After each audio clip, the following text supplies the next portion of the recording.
Okay, we are back. Part the second begins with one of those classic Pechakucha overachievers.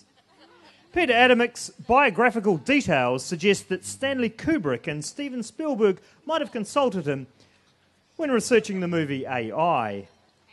A very brainy scientist, his challenge in youth involved living behind the Iron Curtain. I suspect it wasn't always fun times in Czechoslovakia, when Hitler replaced Stalin, and liberation from the Nazi oppression turned out to be rather close government via Moscow. With tales of Cold War hilarity, Petr Adamek.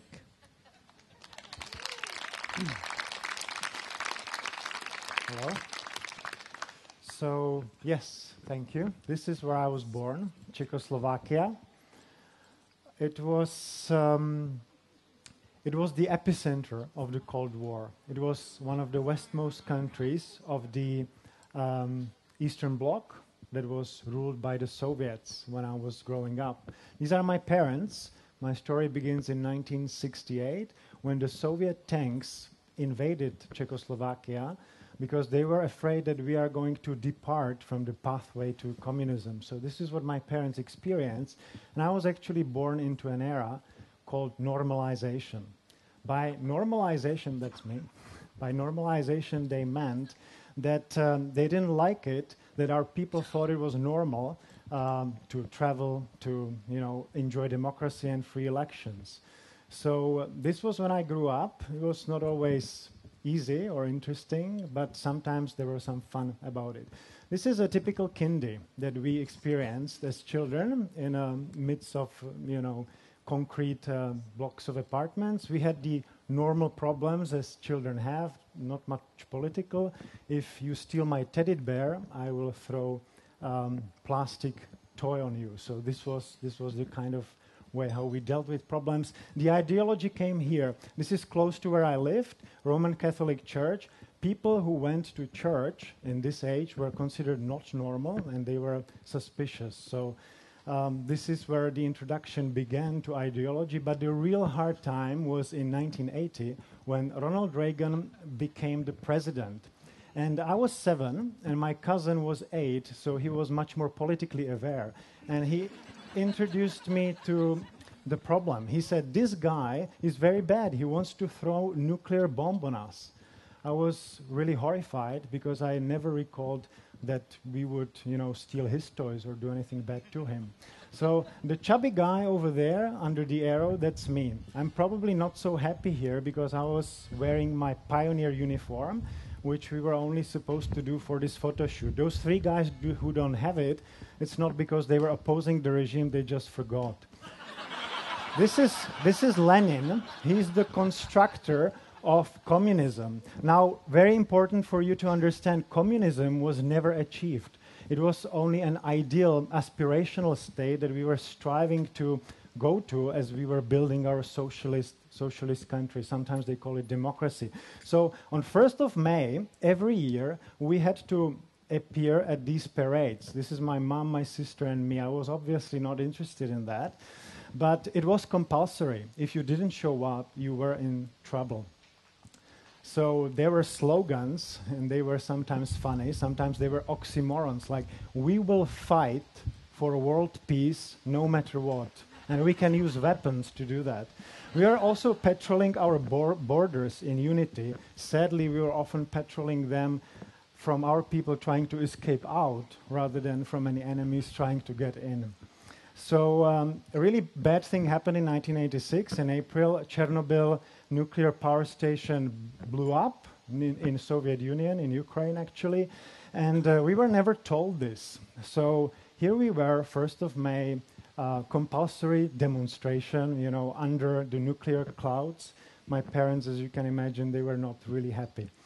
This is not rugby, although it looks like that. It's actually Spartakiada. It was another showcase. We were supposed to show the world that, united, youthful, strong we are. We can exercise, orchestrate it. For us children, it was actually a little bit like rugby. Now, how many of you can put on a gas mask in under 3 seconds? Because in my growing up, if you couldn't do it, our teacher would point at you and they would yell, "You are dead now, Peter." And it felt really bad as you struggled to put it on, and all these kids were looking at you from their gas masks. It was really tough. Now, we couldn't travel very far or very often. My parents were not in the party, so we scored Bulgaria 2 times. As you can see, I was not very excited because we traveled there for 2 days. It takes me less time to get to my hometown now from Hamilton than it took me back then. Now, the idea how people lived, worked, and where they shopped and accessed services and where they learned was very simple. It was supposed to be on really concentrated small place so that there is no need really to travel. This is very close to where I started to learn English back in the 80s. I'm from industrial city, so steel mills, coal mines, that was my childhood. I actually love my city, and I think some of these images are quite dramatic or poetic. This is where we used to go to school every day, so very different from my experience now when I live in Hamilton in New Zealand. Now, obviously, central planning didn't always work that well. On this image, this lady has a variety of choice, but I also remember situations where basic stuff was not in supply and where you could see some empty shelves. So specifically for the audience in Hamilton and the Waikato, I chose this. This is our version of the field days, obviously politically well decorated with the symbols. And in the upper left corner, the plastic bags, that's milk. This is how I remember milk was sold in supermarkets as I was small. So fortunately, in 1989, everything ended. You know, our country was open to democracy, and we said goodbye to communism. Here's Václav Havel. The country is no longer in existence, Czechoslovakia. We have now Czech Republic and Slovakia. It's a different setting, modern, technologically advanced state. Please do come visit. If you come, you'll be landing on Václav Havel International Airport that before he died, we wanted to name after Ronald Reagan, who together with Gorbachev helped communism to go away from our country. I'd like to end with one note, and that is, for all of us, we should remember that freedom is not something that's automatic, and that's not something that we should take for granted. Thank you.